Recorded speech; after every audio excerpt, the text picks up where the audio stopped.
pagi anak-anak semuanya, apa kabar? Pastinya kabar kalian adalah luar biasa, karena kita semua adalah orang-orang yang diberkati oleh Tuhan. Oke, baiklah, pada kesempatan ini perkenalkan saya Mem Nelly akan menyampaikan materi tentang visi misi SMP SIN Karolus Bengkulu. Ada pepatah mengatakan tak kenal maka tak sayang. Supaya kita saling mengenal, saling sayang dengan sekolah kita, alma mater kita, maka kita harus tahu apa itu visi dan misi. Anak-anak sudah pernah dengar tentang kata visi dan misi? Ya. Visi itu sama artinya dengan cita-cita. Sedangkan misi adalah cara untuk meraih cita-cita atau apa yang harus kita kerjakan supaya cita-cita kita itu tercapai. Nah, sebagai dunia pendidikan, tentu saja SMP Karolus mempunyai cita-cita, dan cita-cita itu harus disertai dengan usaha. Maka visi selalu berdampingan bersama misi. Karena apa?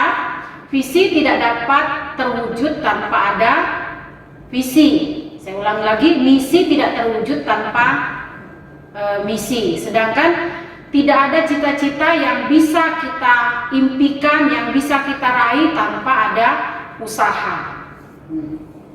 Nah, baiklah, apa itu cita-cita SMP SIN Karolus? Nah, SMP SIN Karolus itu sebuah sekolah Katolik yang dijiwai oleh semangat kongregasi suster-suster cinta kasih Santo Karolus Borromeus, bercita-cita menjadi penyelenggara karya pelayanan pendidikan yang menekankan terbentuknya pribadi manusia yang cerdas dan berbela rasa. Itu artinya bahwa terbentuk pribadi manusia yang seimbang.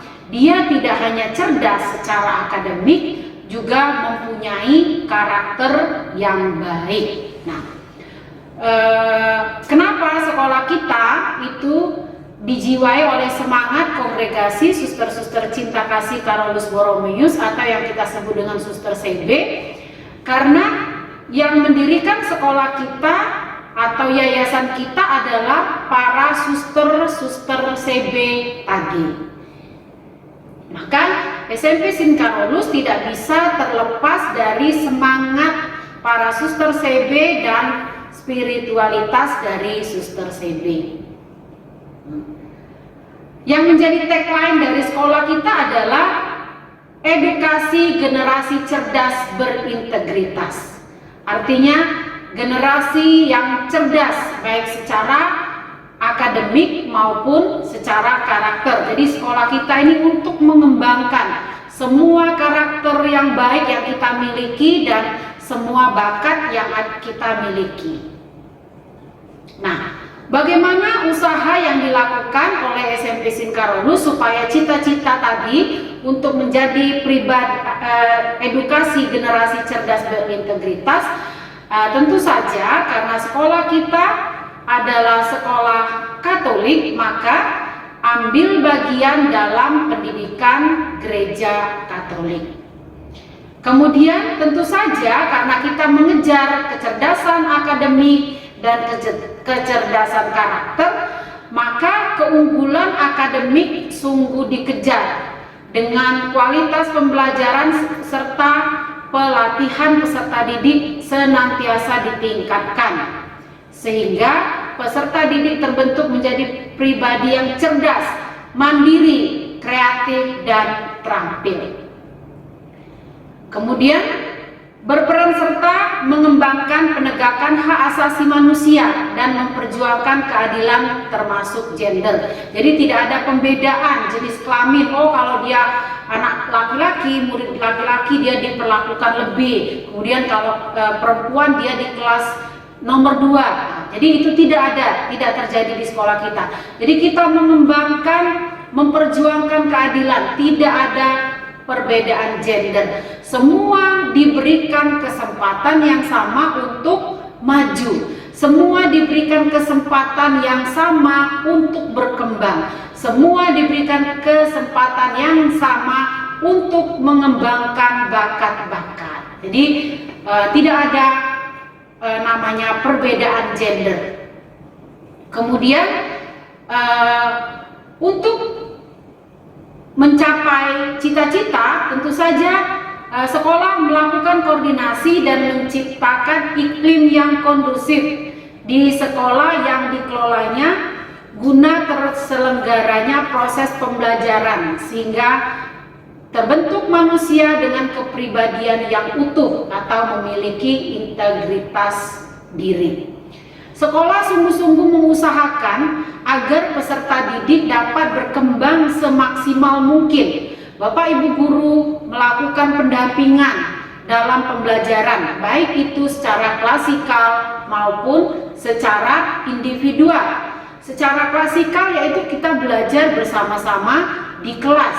Secara individual bagi peserta didik yang dirasa masih membutuhkan tambahan pelajaran, maka Bapak Ibu guru akan melakukan pendampingan secara pribadi, baik itu melalui remedial atau pengayaan atau melalui penugasan-penugasan pribadi. Jadi anak-anak harus siap berjuang bersama Bapak Ibu guru supaya kalian memang menjadi anak-anak yang tangguh, anak-anak yang mandiri, yang mempunyai kompetensi yang tinggi dan tidak gampang menyerah dengan keadaan.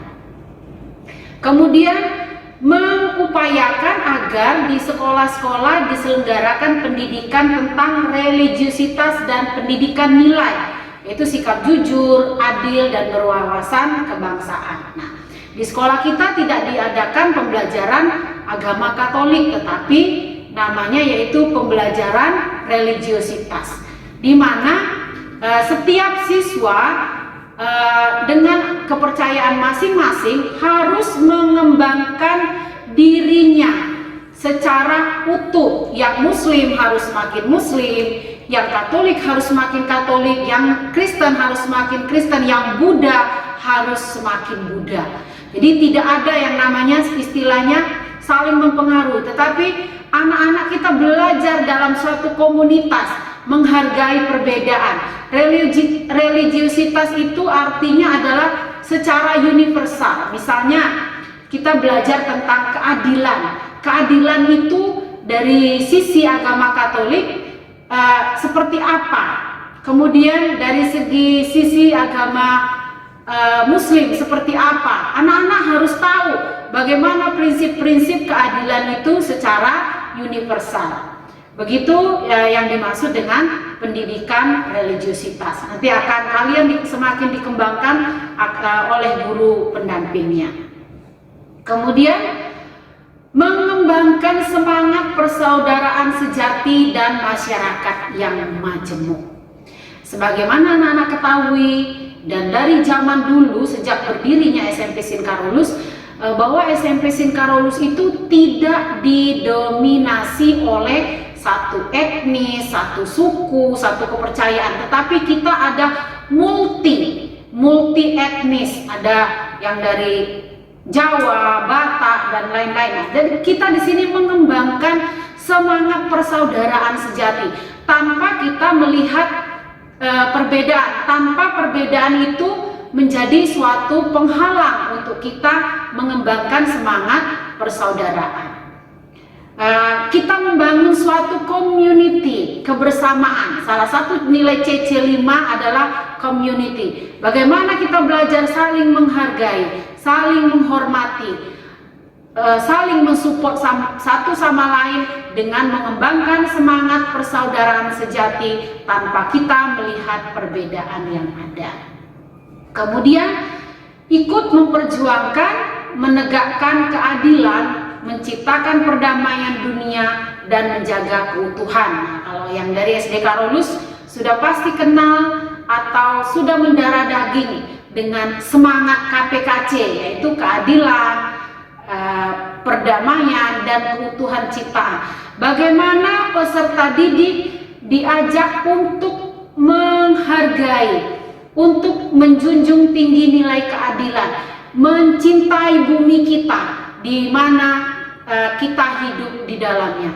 Saya sangat tertarik dengan tagline, ada salah satu banner di pantai itu, Pak Wali Kota mengatakan seperti ini, hargai yang di langit, maka yang di bumi juga akan menghargaimu. Itu artinya hubungan pribadi kita dengan Tuhan baik, maka secara otomatis bahwa hubungan kita dengan komunitas di alam juga harusnya menjadi baik. Bagaimana kita menjaga perdamaian, menjaga keutuhan ciptaan.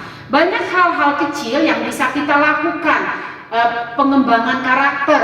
Misalnya, kalau kalian melihat di depan kelas itu ada tempat sampah dengan warna yang berbeda, dan anak-anak pasti tahu di mana kalian harus meletakkan sampah, misalnya sampah kertas, sampah bungkus makanan, dan lain-lain. Nah, kalian juga diharapkan untuk menjaga bumi ini dengan hal kecil. Kakak kelas kalian sudah mempunyai budaya yang baik, yaitu membawa botol minum sendiri. Nah, di kantin tidak menyediakan jualan botol kemasan, tetapi anak-anak diharapkan membawa botol minum sendiri. Nah, bukankah juga Pak Gubernur di spanduknya di pantai itu di banner ada gerakan membawa botol minum sendiri atau BBM. Itu contoh kita menjaga keutuhan ciptaan. Kemudian alangkah baiknya kalau anak-anak juga bisa membawa kotak bekal makanan sendiri sehingga mengurangi sampah plastik. Sampah plastik ini kalau kalian searching atau lihat video di YouTube, bagaimana sampah plastik ini merusak bumi, merusak ekosistem, sehingga ekosistem di bumi itu tidak seimbang. Nah, kita di sini di SMP SIN Carolus diajak untuk menjadi pelopor, menjaga keutuhan ciptaan, menjaga perdamaian dunia.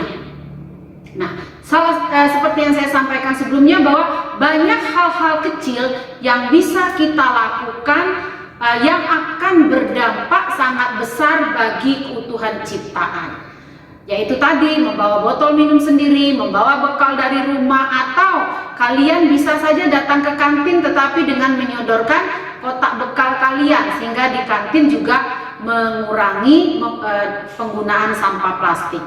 Saya sangat bangga dengan peserta didik dari SMP SIN Carolus ini. Kalau saya misalnya pertemuan atau rapat dengan kepala-kepala sekolah, mereka sangat terkesan. Misalnya ada pertandingan olahraga di luar, siswa SMP SIN Carolus itu jarang membeli botol air minum mineral, tetapi mereka membawa botol sendiri dan membawa galon yang besar, sehingga apabila mau minum tinggal tuang dari galon. Itu contoh hal yang baik. Anak-anak bisa juga menerapkan hal ini di rumah. Misalnya dengan kalau misalnya kita bepergian, kita membawa galon air atau botol minum dari Tupperware itu kita isi dengan cukup banyak, sehingga kita di jalan juga mengurangi untuk memproduksi sampah-sampah plastik tadi yang akan merusak ekosistem bumi ini. Kemudian menciptakan iklim religius dan mengembangkan semangat yang berbela rasa dalam seluruh proses pembelajaran. Menciptakan iklim religius itu artinya bahwa setiap pribadi, setiap siswa atau setiap komponen di SMP SIN Carolus wajib menciptakan iklim yang religius. Kita saling menghargai di tengah-tengah perbedaan yang ada. Guru kita tidak semuanya Katolik, tetapi ada yang Muslim, ada yang Kristen. Itu artinya bahwa kita ada perbedaan, tetapi seperti yang saya sampaikan tadi, kita tidak menjadikan perbedaan itu sebagai suatu penghambat untuk menciptakan semangat kasih yang berbela rasa. Tetapi kita semakin memupuk semangat kasih itu, kita akan menjadi pelopor-pelopor mengembangkan semangat kasih, bahwa tidak semua perbedaan itu akan menimbulkan perpecahan, tetapi perbedaan itu akan mempererat, justru mempererat persaudaraan kita. Coba bayangkan kalau semuanya sama saya kira pasti anak-anak akan bosan. Misalnya hanya itu terus yang kita hadapi, pasti mereka bosan. Tetapi ada hal-hal yang menarik dari perbedaan itu yang akan membuat kita semakin membuka mata kita bahwa Tuhan itu begitu kaya dengan berbagai macam karakter, dengan berbagai macam latar belakang. Kita menambahkan pengetahuan kita, menambahkan knowledge kita, bahwa dalam perbedaan itu ada hal-hal baik yang harus kita junjung bersama-sama. Kemudian yang terakhir, misinya adalah memperhatikan, mengembangkan, memberdayakan para pendidik dan tenaga pendidikan agar karya pendidikan dapat terus berlangsung dan berkembang. Nah, tentu saja untuk mencapai pribadi yang cerdas berintegritas tadi, tidak melupakan peran guru, peran pendidik, tenaga kependidikan. Tenaga kependidikan, anak-anak tahu? Tenaga kependidikan adalah semua komponen yang mendukung agar proses pembelajaran di sekolah itu dapat berjalan dengan lancar. Di antaranya adalah para TU, satpam, kemudian para pembantu pelaksana. Jadi semua dikembangkan supaya bisa mensupport anak-anak semua dalam pembelajaran. Jadi kita contohnya adalah bagaimana para TU melayani peserta didik dalam bidang administrasi, menyiapkan rapot, menyiapkan administrasi lainnya, menyiapkan seragam, dan lain-lain. Kemudian tenaga kependidikan yang lainnya, misalnya PP, bagaimana PP ikut membantu menjaga kebersihan WC, kemudian membukakan pintu pagi-pagi sehingga pada saat anak-anak sudah siap belajar, nanti kalau kita sudah ada tatap muka secara langsung, pintu kelas sudah terbuka, jendela sudah terbuka, kemudian ruangan bersih, itu akan mendukung kita dalam mengembangkan yang akan menjadi cita-cita kita bersama. Nah, karakter apa saja yang dikembangkan dalam di sekolah SMP Sinkarolus. Nah, SMP Sinkarolus ini bernaung dalam Yayasan Tarakanita.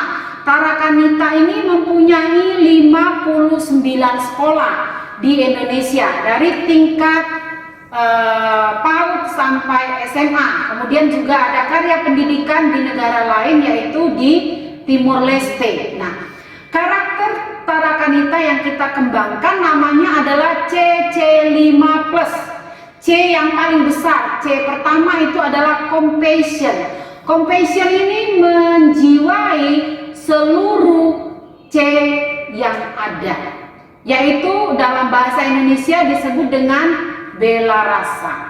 Bagaimana kita mengembangkan rasa bela rasa kita, rasa empati kita terhadap sesama kita. Nanti kalau anak-anak sudah tatap muka, ada yang namanya gerakan peduli kasih. Gerakan peduli kasih itu bentuk bela rasa kita terhadap teman-teman yang membutuhkan. Jadi ada kotak kaca, kemudian anak-anak menyisihkan sebagian uang jajannya, dimasukkan ke kotak kaca itu yang akan kita donasikan untuk teman-teman kita yang membutuhkan. Next, celebration. Ungkapan syukur kepada Tuhan. Bersyukur saat kita mengalami kegembiraan itu sangat mudah. Tapi kalau pengalaman Memneli secara pribadi, bersyukur saat kita merasakan kedukaan, kesedihan itu agak sulit. Tetapi mari kita mengembangkan ungkapan syukur kepada Tuhan. Hal sekecil apapun itu, baik itu keadaan suka, keadaan duka, keadaan senang, keadaan gembira, keadaan sedih, kita mengembangkan ungkapan syukur kepada Tuhan, bahwa Tuhan itu sudah sangat baik. Anak-anak tentu saja kan bersyukur punya orang tua yang baik, punya saudara, punya dikelilingi orang-orang yang baik. Nah, misalnya seperti ini anak-anak, ungkapan syukur itu tidak hanya saat kita bergembira, bersukacita, dalam keadaan susah pun. Contoh sederhana seperti ini, kalau misalnya katakanlah saya lupa membawa pena, karena saya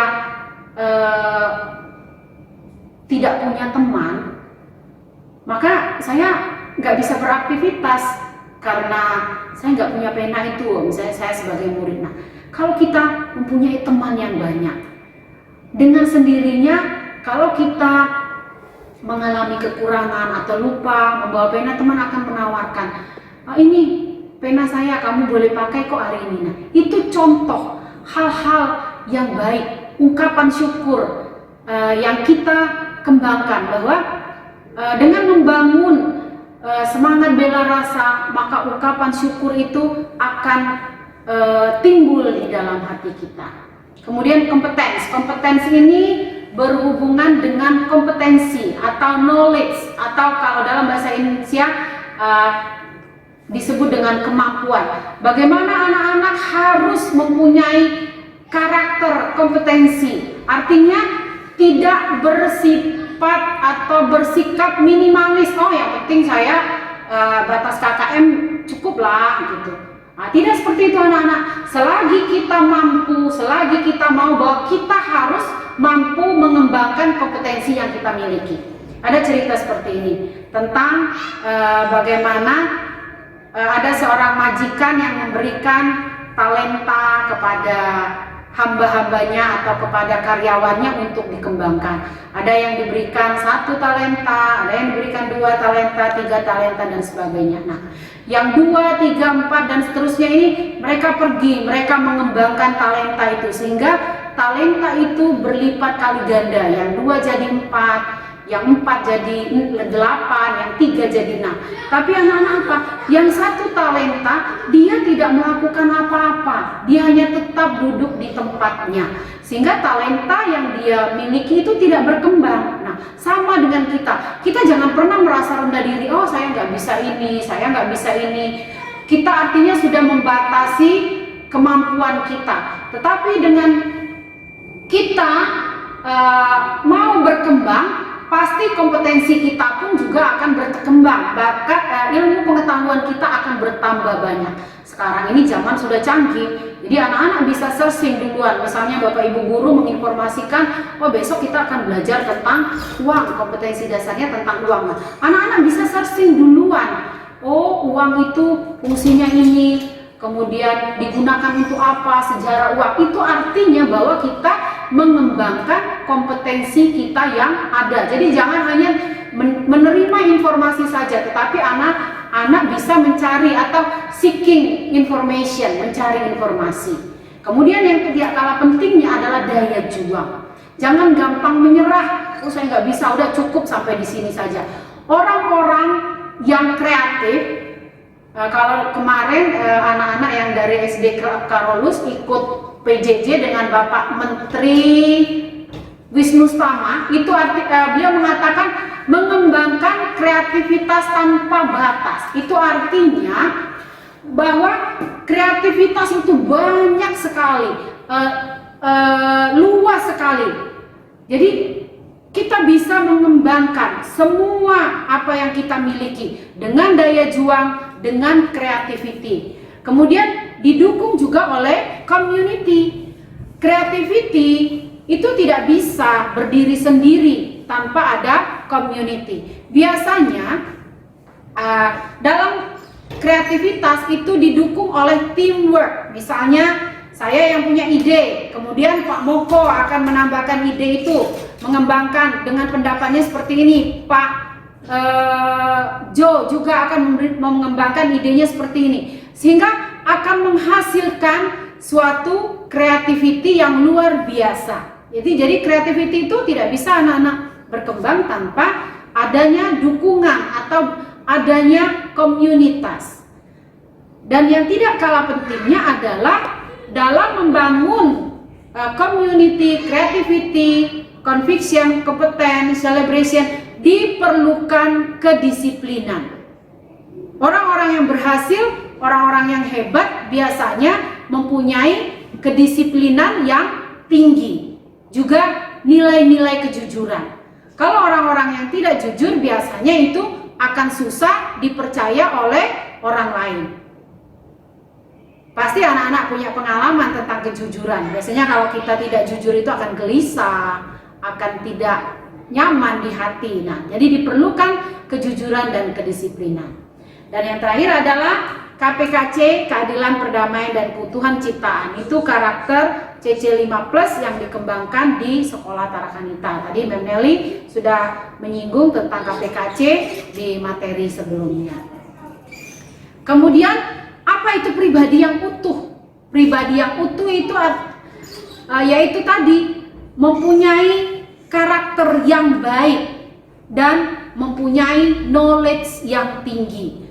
Artinya dia berkembang secara akademik dan punya karakter yang baik, mempunyai keterampilan hidup atau life skill. Jadi itu yang dikembangkan di sekolah Tarakanita. Nah, keterampilan hidup atau life skillnya itu sama dengan karakter atau nilai-nilai karakter. Ada disiplin, jujur, bertanggung jawab, daya juang yang tinggi, kerja keras, santun, rendah hati. Rendah hati itu tidak sombong, atau in English we say humble.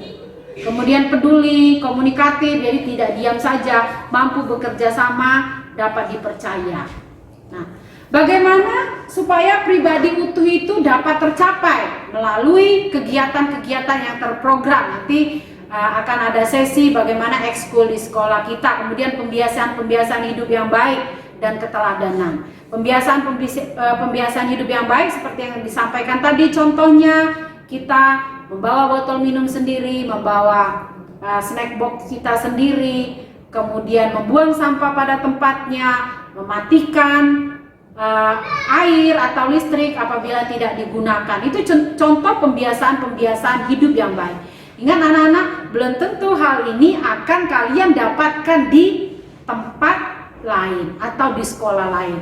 Jadi jangan marah kalau guru atau wali kelasnya mengingatkan, ya anak-anak jangan lupa kalian apabila selesai dari toilet mematikan air, kemudian menggunakan sabun pencuci tangan secukupnya.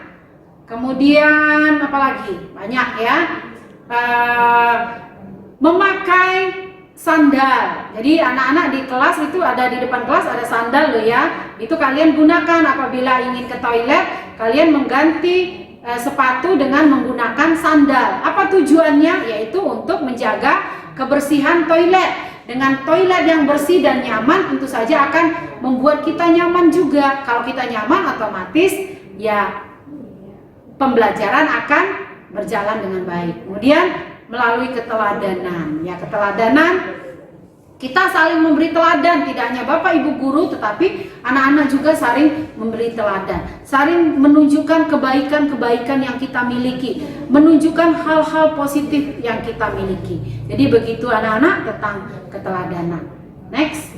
Nah, ada kegiatan terprogram, yaitu ada intrakurikuler.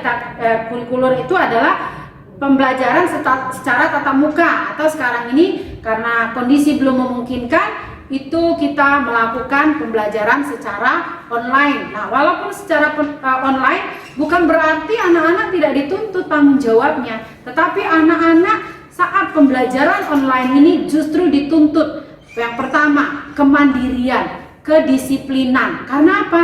Karena Bapak Ibu guru tidak bisa mengawasi kalian belajar secara langsung, tapi Mem Nelly percaya bahwa peserta didik SMP Sinkarolus adalah anak-anak yang mandiri, anak-anak yang disiplin, anak-anak yang tahu tanggung jawabnya. Jadi pagi-pagi tidak harus dibanguni orang tuanya, tidak harus dibangunkan oleh wali kelasnya, tetapi kalian sudah siap belajar. Dari rumah akan dipandu oleh Bapak Ibu guru via online, tetapi kalian juga harus menunjukkan jati diri kalian sebagai peserta didik SMP Sinkarolus, yaitu dengan tetap menggunakan seragam.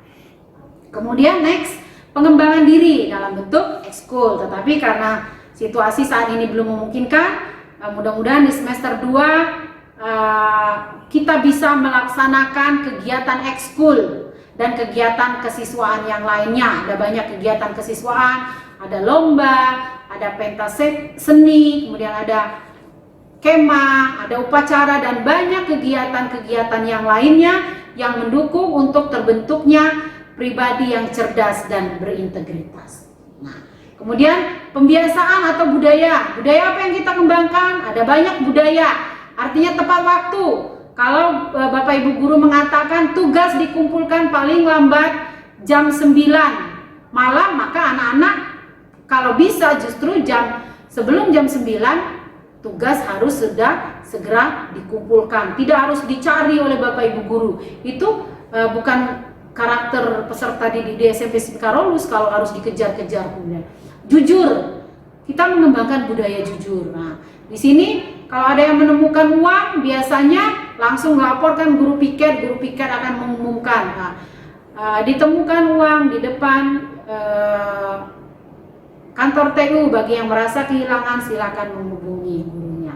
Kemudian kebersihan, pagi-pagi kita akan melakukan kebersihan secara bersama-sama sebelum pelajaran dimulai, khususnya di lingkungan sekolah kita. Misalnya akan ditemani oleh wali kelasnya dan akan ada jadwal secara rolling. Kemudian religius. Nah, religius anak-anak mengembangkan karakter religius, yaitu kita berdoa sebelum dan sesudah pelajaran. Kemudian anak-anak juga membuat laporan ibadah. Laporan ini jangan hanya sekedar laporan, tetapi anak-anak benar-benar melaksanakan ibadah. Misalnya kalau yang muslim sholat subuh di masjid, di situ ada keterangannya. Kemudian menghafal ayat, ayat apa dihafal, di situ dibuat, nanti akan dikumpulkan kepada guru religiositasnya.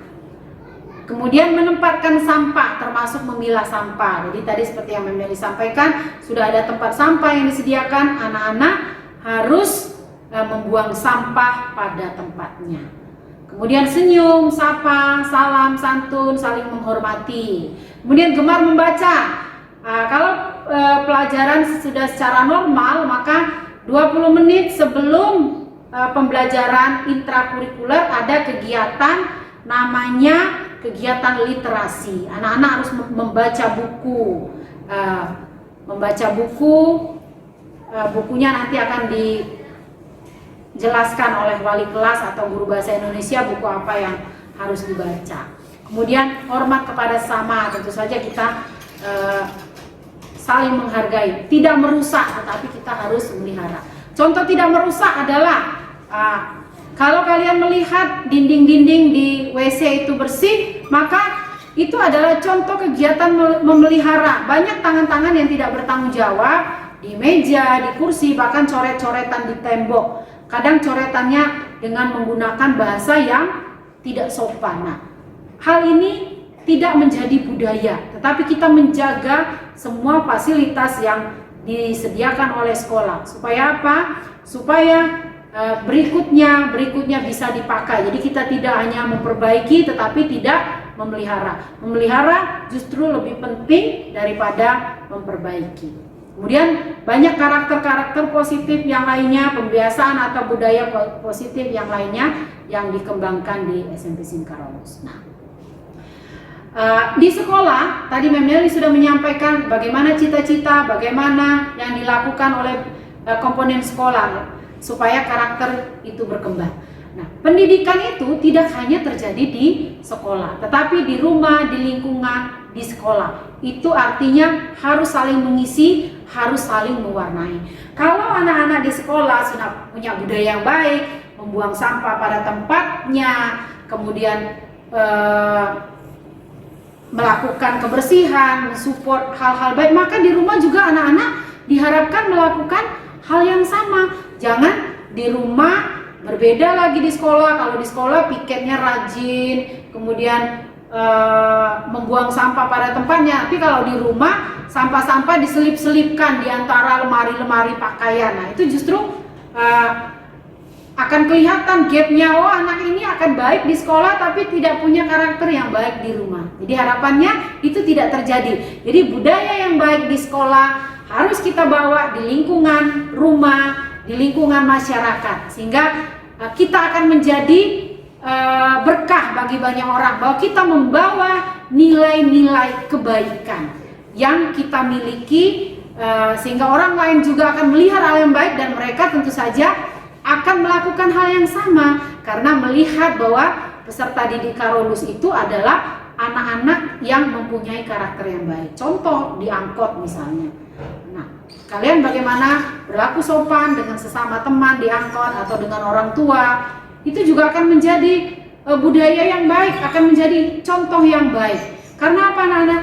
Oke lah, seragam kita hari Senin dan Selasa itu sama secara nasional, tapi Rabu sampai Jumat itu kita berbeda seragamnya dengan sekolah lain. Itu akan mudah dibaca oleh orang secara langsung yang berhubungan dengan karakter. Oh, kalian pakai baju kotak-kotak merah. Oh, anak Karolus ini nggak ada sopan santunnya, nggak ada etikanya. Yang melakukan hanya satu orang, tetapi yang dibawa adalah anak sekolah Karolus dan juga guru-gurunya. Kenapa orang mengatakan, oh, guru-gurunya tidak mengembangkan karakter yang baik, tidak mengajarkan nilai-nilai kebaikan. Jadi, bagaimana kita saling mewarnai untuk hal-hal positif yang kita miliki. Oke, itu saja yang mau Leli sampaikan. Terima kasih, thank you, matur nuwun, mauliate, atur suwun, sie-sie. Salam Tarakanita, satu hati, satu semangat, Tarakanita, yes. Selamat pagi, Tuhan memberkati.